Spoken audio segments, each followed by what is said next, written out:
Cryptocurrency is crawling with ambitious visions for the future. Indeed, one of the most hyped ways in which the technology could come to proliferate is through its union with a concept called the Internet of Things, IoT, whereby nearly everything, think watches, refrigerators and automobiles, is connected to the Internet and as such, talks to each other. For instance, a sensor on your milk carton in the refrigerator might notice that you're down to the last cup and send out an order to the local grocery store. Project IOTA is garnering quite a bit of attention for adding cryptocurrency-inspired technology to this use case, turning it into a more open market. Indeed, at tech meetups in New York City, it's not uncommon to hear developers remark that IOTA's underpinning technology, the blockchainless blockchain, or the so-called tangle, is the future of the blockchain space. Not only is IOTA touted as a way to upend the silos of the current centralized system, streamlining business in terms of time and cost, but also as a way to rid the blockchain industry of all that plagues it, such as the technology's scaling issues, which cause transaction backlogs and high fees and the massive amounts of energy the technology's architecture consumes. The obvious thing is that IOTA is the first project that went beyond blockchain. Got rid of miners. In the process we solved the main pain points of transactions, no fees, said IOTA co-founder David Sostebo in an interview with CoinDesk. These bold claims appear bolstered by partnerships with large enterprises and agencies, including Volkswagen and the city of Taipei in Taiwan. Yet, the IOTA team of 150 developers, cryptographers and others can't always keep their stories straight, and have other times dealt poorly with criticism, especially as it relates to security holes in its architecture. As such, experts question whether many of IOTA's ideas will actually work in practice, and if they don't, whether current investors and users, which are supporting a $2.7 billion network by market cap, will be left out of luck. It's pretty horrifying. The horrifying thing is their market cap is so high, said Aviv Zohar, a crypto researcher and senior lecturer at the Hebrew University. Since researchers have pointed out so many holes in IOTA already, he expects more to come, and the IOTA bashing to continue. Zohar told CoinDesk, IOTA is a currency I love to hate. MIT head-to-head. Zohar isn't alone there. The negativity surrounding IOTA's tech started in September after an investigation by researchers from its Digital Currency Initiative (DCI) found what they argue is a vulnerability in the project's code. According to the researchers, IOTA developers used a hash function created in-house, called pcurl, to secure data within the system, a huge no-no among cryptographers, who argue it's preferred to use the highly studied and scrutinized functions that already exist today.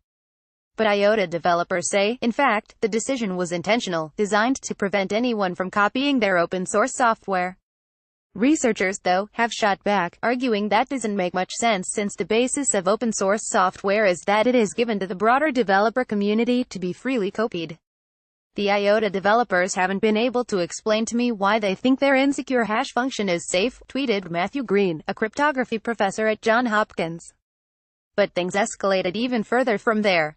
He should be scared. There are lawyers working on that already, tweeted IOTA co-founder Sergey Ivankov, threatening Boston University's Ethan Heilman, one of the researchers who reported the hash function vulnerability. During the Financial Crypto 2018 conference at the end of February, Ivan Chiglo's tweet was a major discussion point. While nerdy debates turning vicious is nothing new for the cryptocurrency space, security researchers argue that threatening lawsuits can severely undermine the industry. As UCL computer science researcher Sarah Azuvi told CoinDesk, the founder suing researchers is very, very concerning. Researchers try to measure and try to make things more secure. It could have a serious impact if people are afraid to report bugs. A $4 million hole. While it doesn't appear any IOTA users have lost money because of the custom-made hash function, some IOTA users lost a substantial amount of their cryptocurrency, to the tune of $4 million, in what some industry observers argue is sheer incompetence on behalf of the IOTA team. IOTA's official wallet didn't have what's called a seed generator to help users produce keys for controlling their coins. Although the IOTA Foundation detailed the most secure way to generate randomness, giving a list of all the websites that were secure for doing so, some users went to websites that weren't on the list, one being a scam that stored keys created on its site and eventually used those to steal funds.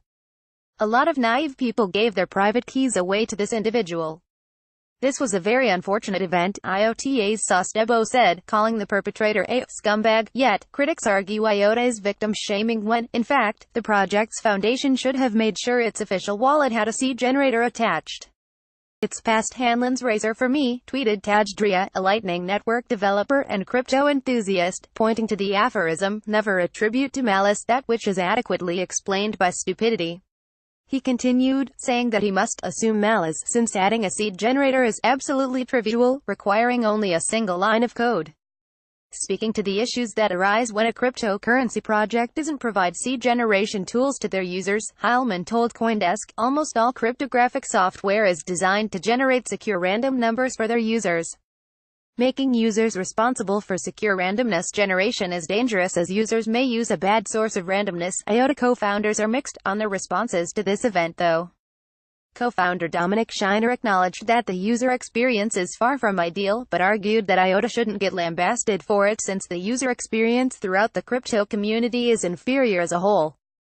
While Sostebo argued that the project wants to leave randomness generation up to the user so they have more control. We leave it up to the individual to get their own randomness, he said, adding, we give them the liberty to do that. You're in crypto. The entire point is you don't have to trust anyone. That said, Sostebo pointed out that IOTA would be launching a new wallet called Trinity in the coming weeks to address the issue. Not only will this wallet have a built-in random address generator, but the team is also planning to run its code through a security audit for good measure. If your grandma smokes crack, then she should still be able to use it, he said. Unique isn't always useful. Another unique quirk of IOTA is its addressing scheme. While the scheme was created to work even after the inception of quantum computers, powerful computers that could unwind much of the cryptography underlying cryptocurrency systems, it's drawn criticism for the fact that users can only use an address once, otherwise it becomes susceptible to theft. One Reddit user going by the name Gooselbindle even claims this type of hack happened to him a couple months ago, leading him to lose $30,000. And actually, the exploit goes further than that. In fact, Willem Pinkhaers, a researcher at security firm Leckertech, found that even without using the public keys, they can be exploited. Still, the fact you can't reuse public keys safely is still batshit crazy, blockchain consultant Peter Todd tweeted.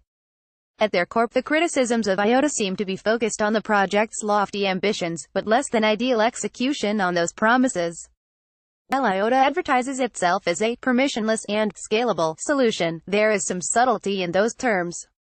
For instance, IOTA is a bit more centralized, with its development team having more authority over the protocol than most cryptocurrency enthusiasts might like. Some IOTA users even figured that out the hard way, actually, when the IOTA Foundation discovered a technical vulnerability that put users' funds at risk, and as such, seized trillions, yes with a T, of IOTA coins from users. The Foundation eventually returned those coins after the vulnerability was patched, but the incident nonetheless left a lasting impression on some that IOTA's developers have too much control. Sostebo even doesn't really deny this, despite the claims of decentralization made on the IOTA website and its marketing material. Currently it's semi-centralized, he said. There's a central coordinator node. IOTA nodes today can validate transactions without this coordinator node, but it's less secure. As such, a significant amount of trust is put on the central coordinator node. That said, IOTA developers are working on it. Just as more Bitcoin and other cryptocurrencies become more decentralized as adoption increases, so will IOTA, Sostebo said. And it's important to note that IOTA isn't the only cryptocurrency that has sought to project a message that change is coming, with time. He concluded, you can't create a fully decentralized network overnight. You have to start somewhere. IOTA coin image via Shutterstock. The leader in blockchain news, CoinDesk is a media outlet that strives for the highest journalistic standards and abides by a strict set of editorial policies. CoinDesk is an independent operating subsidiary of Digital Currency Group, which invests in cryptocurrencies and blockchain startups.